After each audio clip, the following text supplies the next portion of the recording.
예배 때마다 울리는 핸드폰 소리 때문에 매우 신경이 예민해 있었습니다. 그러던 어느 날 설교를 한참 열심히 하고 있는데 또 핸드폰 소리가 삐리리 하고 울리는 거예요. 예배당 전체에 이 핸드폰 소리가 퍼지는 거예요. 이 벨소리가 한참 울리는데 도무지 꺼지질 않는 거예요. 성도들은 모두 다 짜증이 나가지고 주변을 막 둘러보기 시작을 했습니다. 핸드폰 주인을 찾은 거예요. 누구야 또 이게 도대체. 목사님도 짜증 일보 직전이었습니다. 그런데 그 핸드폰이 바로 목사님의 주머니 속에서 울리고 있었다는 것을 뒤늦게 알았어요.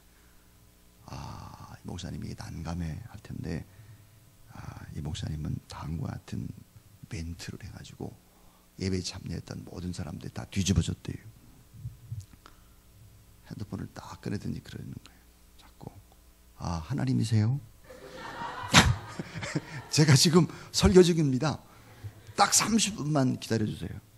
제가 꼭 전화 올리겠습니다. 핸드폰 꺼주세요. 여러분,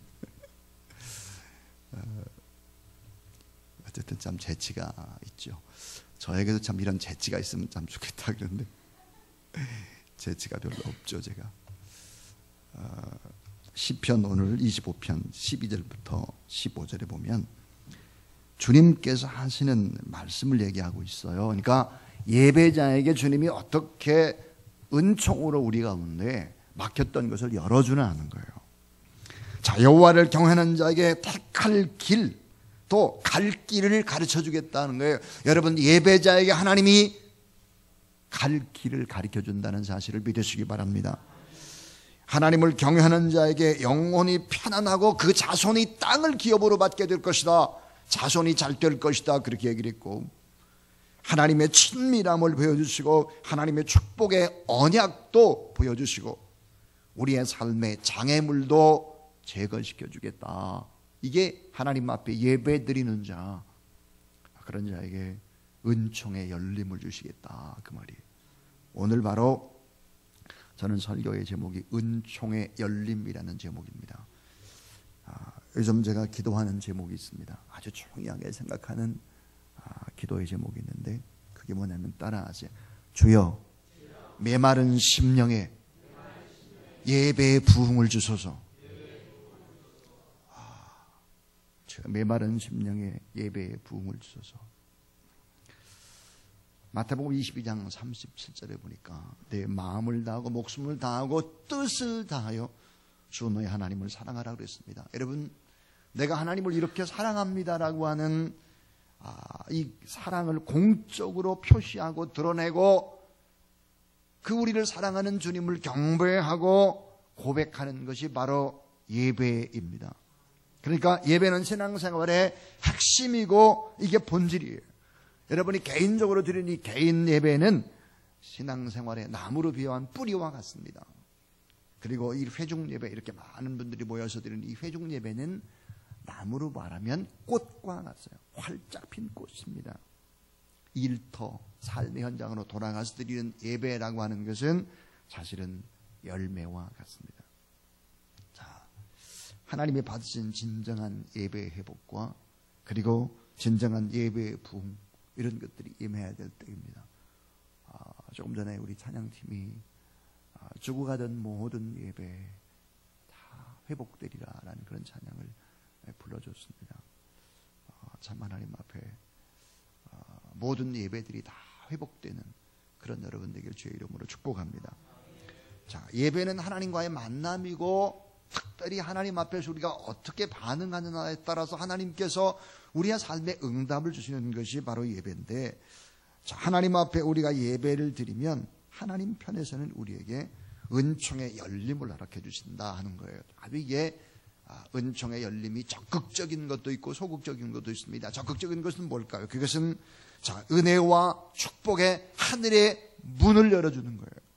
자, 은혜와 축복의 하늘의 문을 하나님이 예배드리는 자에게 열어주시고, 또 소극적인 면으로는 낙심과 절망과 고통의 마음들을 주님이 치유해 주신다 하는 거죠. 그래서 오늘 저는 세 가지 얘기를 드리려고 합니다. 첫 번째가 뭘까? 은총의 열림 첫 번째. 따라하자. 하나님의 영광과 능력이 은총으로 내려옵니다. 자, 여러분, 하나님의 영광과 능력이 은총으로 내려온다. 참 중요한 단어가 영광입니다. 그 다음에 능력이에요. 자, 요한계시록에서 여러분 가장 강조하는 주제는 무엇입니까? 그것은 예수 때 다시 오시는 재림이 아닙니다. 최후의 심판도 아닙니다. 말세에 나타나는 징조, 그것도 아닙니다. 사실은 요한계시록을 좀 더 깊게 신학적으로 통찰을 해본다면 요한계시록의 주제는 예배의 중요성입니다. 자, 온통 다 요한계시록은 예배로 가득한 책이죠. 처음부터 예배로 시작해서 천상의 아름답고 찬란한 아름다움 있는 거룩한 영광의 예배로 끝이 나는 것입니다. 자, 요한계시록에 나오는 인물들은 다 하나와 같이 하나님께서 날카롭게 평가할 때 어떻게 평가하느냐? 예배를 드리는 자와 예배를 드리지 않는 자로 구분을 하는 것입니다. 자, 요한계시록 17장과 18장을 보게 되어주면 승승장구하던 바벨론, 이 음녀라는 이 바벨론이 심판과 멸망당하는 내용이 나옵니다. 자, 여러분, 이때 마귀의 나라를 깨부술 수 있는 무기는 뭘까? 마귀를 무너뜨릴 수 있는 원동력은 무엇일까? 그것은 바로 예배라는 사실을 강조하고 있는 것이 요한계시록입니다. 요한계시록의 핵심적인 결론은 뭘까? 멸망의 이유가 예배의 실패에 있다는 거예요. 예배의 실패는 여러분 꿈을 잃는 이유가 됩니다. 하나님 앞에 온전한 예배 드리지 않으면 다 실패하게 된다는 것이 바로 요한계시록의 핵심의 얘기죠. 자, 여러분, 어리석은 인간이 나의 힘과 나의 지식과 나의 경험과 나의 건강을 의지해서 자기의 가진 것으로 인생을 개척하려고 하는 무모한 도전을 합니다. 어리석은 사람들입니다. 여러분, 하나님께 예배드리지 않는 인본주의나 세속주의는 생명력이 짧습니다. 결국 망하고 마는 거예요. 자, 사랑하는 여러분, 예배는 이 땅에 하나님의 영광과 하나님의 능력이 임하도록 하는 통로가 된다. 하나님께서 우리에게 주시는 은총의 열림이 된다는 사실을 믿으시기 바랍니다. 지금부터 제가 드리는 얘기는 실화입니다. 6.25 전쟁 때 월남을 했습니다. 북한에서. 그래서 울산에서 동태장사를 하면서 살던 집사님 한 분이 있었습니다. 근데 집사님이 하나님의 사랑과 이 복음의 비밀을 깨닫고 새벽 예배, 수요 예배, 금요 철야 예배, 공적인 예배를 철저히 다 지켰습니다. 자, 천국의 소망을 가지고 늘 예배 생활에 힘쓸 때 생선을 파는 일도 너무너무 즐거운 거예요. 그런데 예배 드릴 때 하나님께서 소원을 하나 주셨습니다.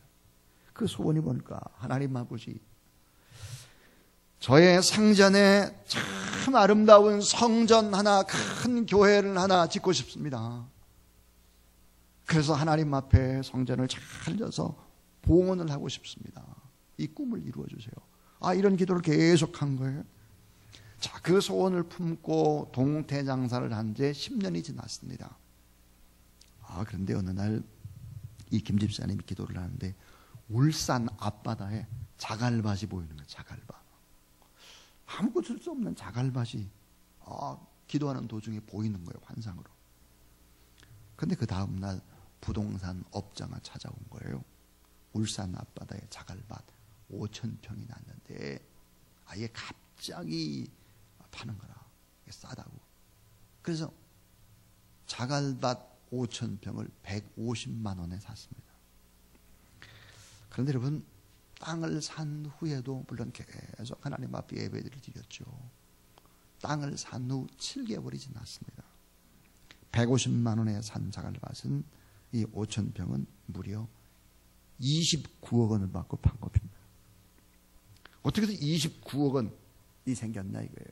그곳에 현대자동차라는 회사가 들어오게 됐고 그 5,000평을 29억 원에 사게 된 것입니다.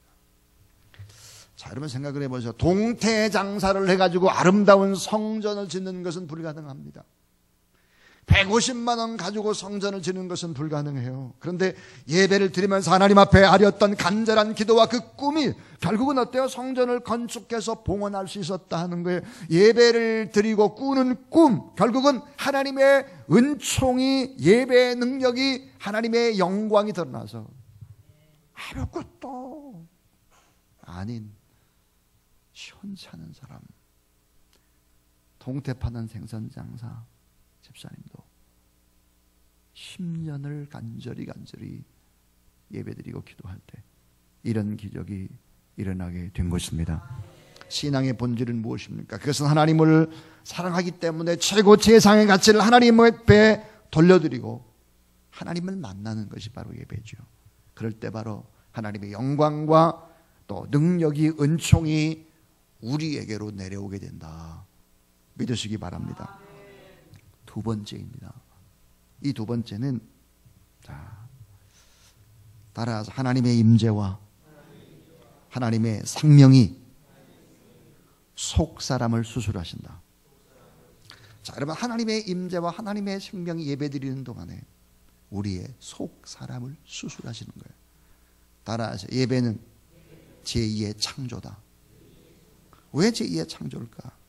예배는 하나님 앞에 수술받는 시간입니다.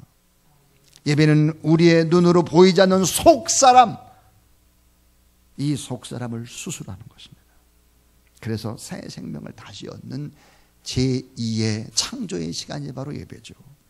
히브리서 4장 12절에 보니까 하나님의 말씀은 살았고 운동력이 있어 좌우날선 어떤 검보다 예리하여, 따라야죠, 혼과 영과 관절과 골수를 찔러 쪼개기까지 하며 또 마음의 생각과 뜻을 감찰하나니. 자, 여러분, 참 중요한 것이 뭐예요? 자, 마음, 생각, 뜻, 이걸 다 수술하는 거예요.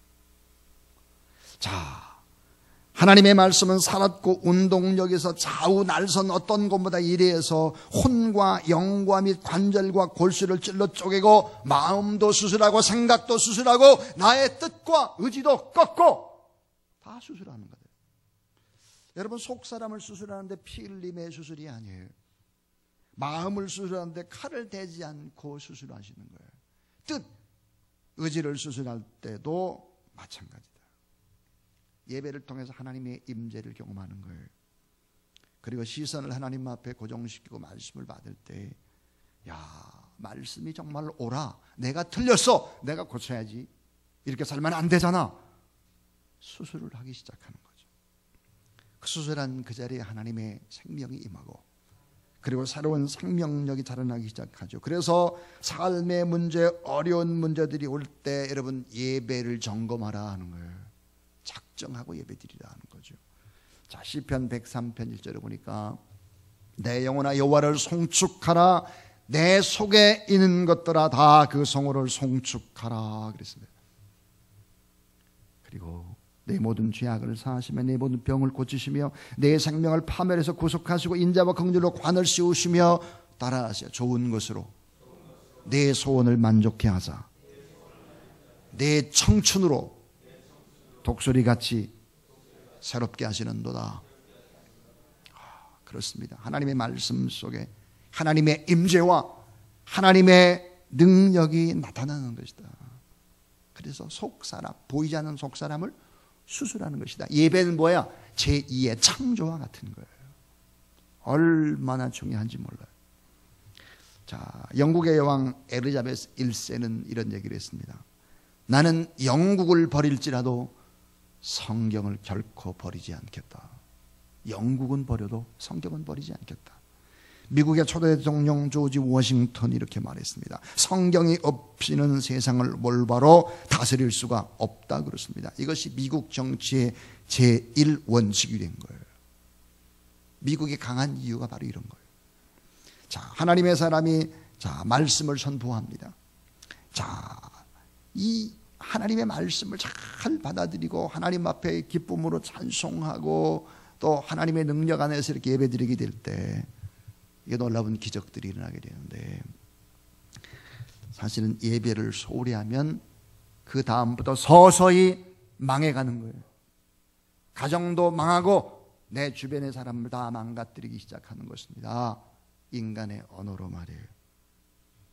하나님이 나와 함께 하시고 오늘 이 자리에서 성령의 임재를 경험하는 여러분 되길 바랍니다.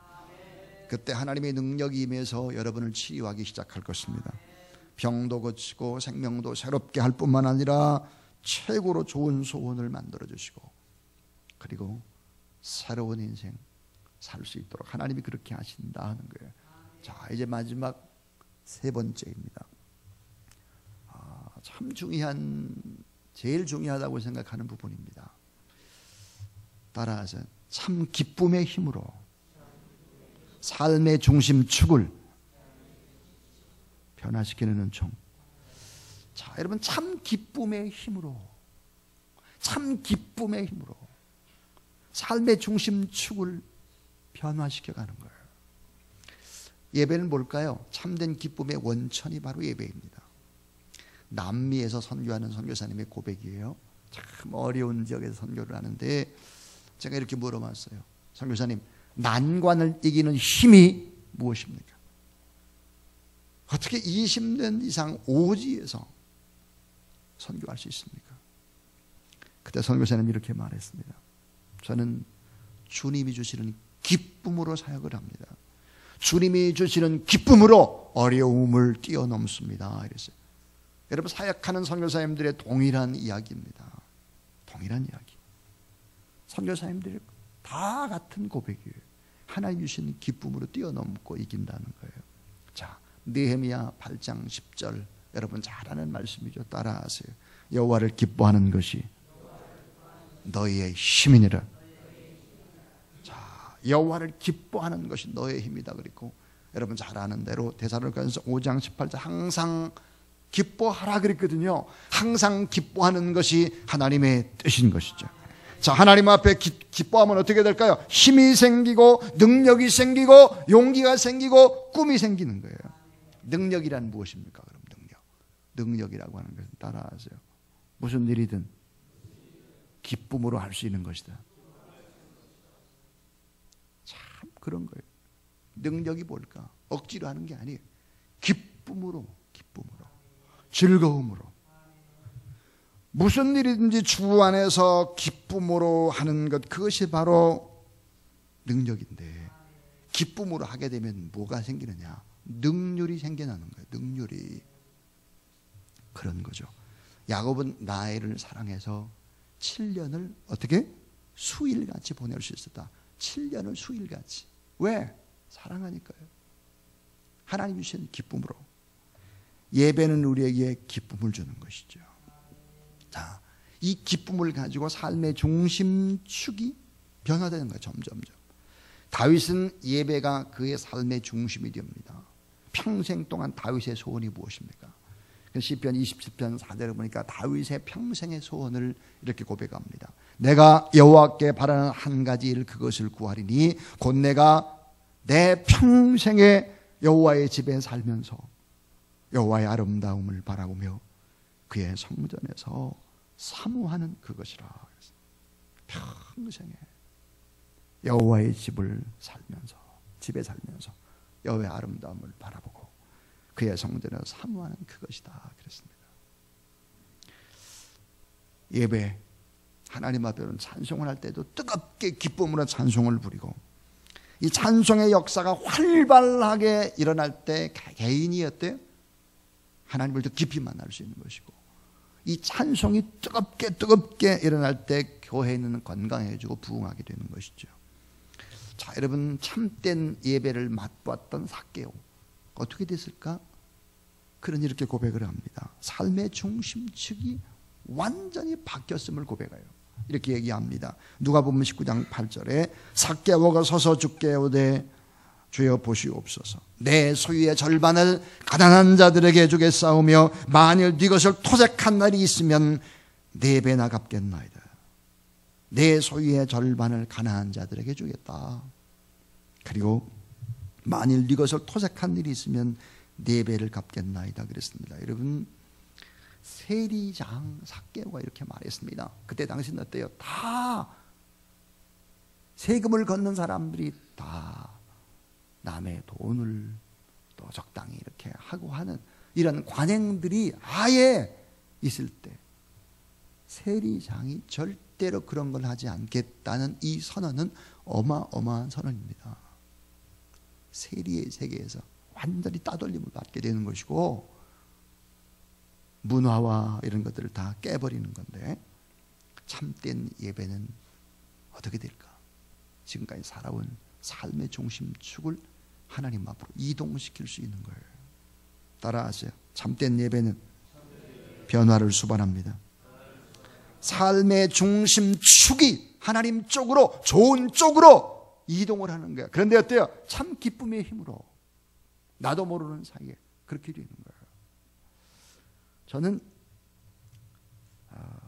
어린 나이 10대에 가장 힘들었던 것이 있습니다. 그것은 제사였습니다. 제사. 저희 가정에 제사가 엄청 많았거든요. 저희 큰아버님은 철저한 유교주의자입니다. 충청도 양반으로 제사를 원리 원칙대로 지내는 거예요. 밤 12시가 땡 돼야. 얼마나 힘들은지 모릅니다. 자, 저를 포함해서 사촌 동생 또 둘 조카 둘 교회를 다니니까 물론 절을 하지 않았죠. 자, 다 절을 하는데 우리만 뒤에 있다가 쪼르르 무릎을 꿇고 기도하는 거예요. 근데 큰아버님은 이걸 용납하지 않아요.